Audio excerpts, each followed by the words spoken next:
The world ended in a scream of metal and glass, in a heartbeat so violent it stole the air from her lungs and the certainty from her life.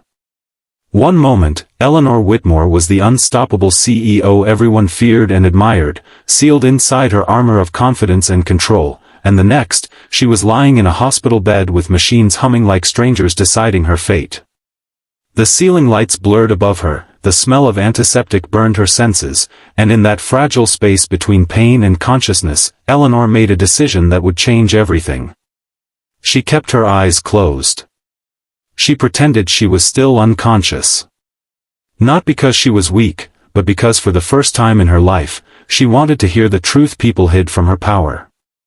If you believe in kindness, second chances, and the quiet power of human connection, take a moment to like this video, share it with someone who needs hope today, subscribe to the channel, and tell us in the comments where you're watching from. Your support helps stories like this reach hearts that need them most. Eleanor Whitmore had built her empire from nothing but ambition and discipline. As the youngest female CEO in her industry, she had learned early that softness was mistaken for weakness, that emotions were liabilities, and that trust was a currency too expensive to spend. Her days were a blur of boardrooms, private jets, and decisions that affected thousands, yet her nights were quiet and empty, echoing with the cost of success. She kept people at a distance, especially her assistant, Daniel Carter, a single father who never asked for favors, never stayed late without reason, and never complained when she treated him like a shadow rather than a person. To Eleanor, he was efficient, invisible, replaceable. To Daniel, she was his employer, demanding and distant, yet strangely lonely in a way he never spoke about. The accident happened on a rain-soaked evening when the city lights reflected like broken promises on the road. Eleanor had insisted on leaving late, pushing herself beyond exhaustion, ignoring the warning signs her body had whispered all day. The crash was sudden, brutal, and unforgiving.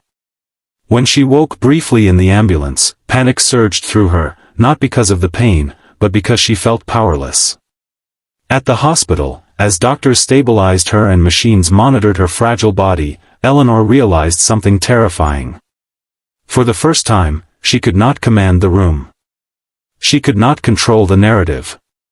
And so she closed her eyes again, choosing silence over strength, curiosity over control. Time passed differently while she lay there, pretending to be absent from her own life.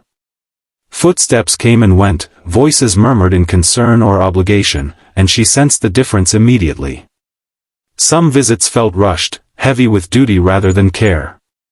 Others felt performative, filled with whispered anxieties about stock prices and leadership transitions. Each sound peeled back another layer of the world she had built, revealing how transactional her relationships truly were. Then, late one night, when the hallway lights dimmed and the hospital settled into a fragile quiet, a familiar presence entered the room, one that moved carefully, almost reverently, as if afraid to disturb something sacred. Daniel Carter sat beside her bed, exhaustion etched into every line of his face. Eleanor could feel it, the weight he carried, the kind that did not come from work alone. He did not know she could hear him. He believed she was unreachable, suspended somewhere between life and recovery.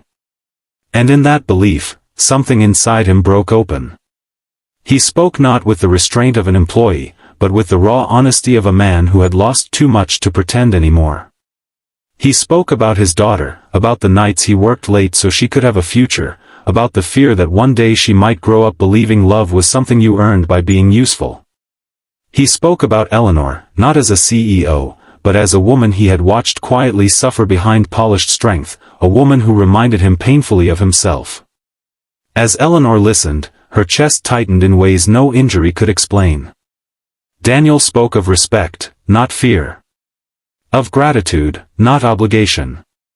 He spoke of how he admired her resilience but wished she would allow herself to be human. He spoke of how, despite her coldness, he never stopped believing there was kindness buried beneath her armor. He admitted that if she never woke up, he wanted her to know she mattered beyond her title, beyond her success, beyond the empire she built. His words were not dramatic, not poetic, but they were devastating in their sincerity. And in that moment, Eleanor realized something that shattered her carefully constructed world. She had been surrounded by people her entire life, yet she had never truly been seen.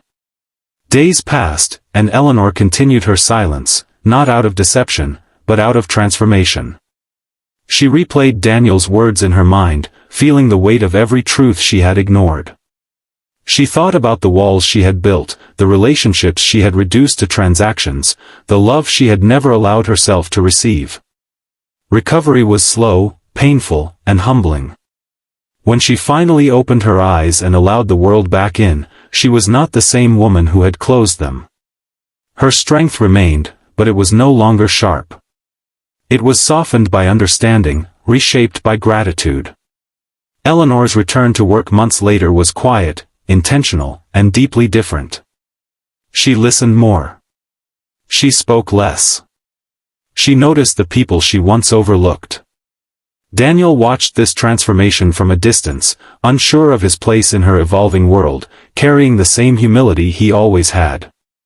Eleanor never mentioned what she had heard, never exposed his vulnerability, but her actions spoke louder than any confession.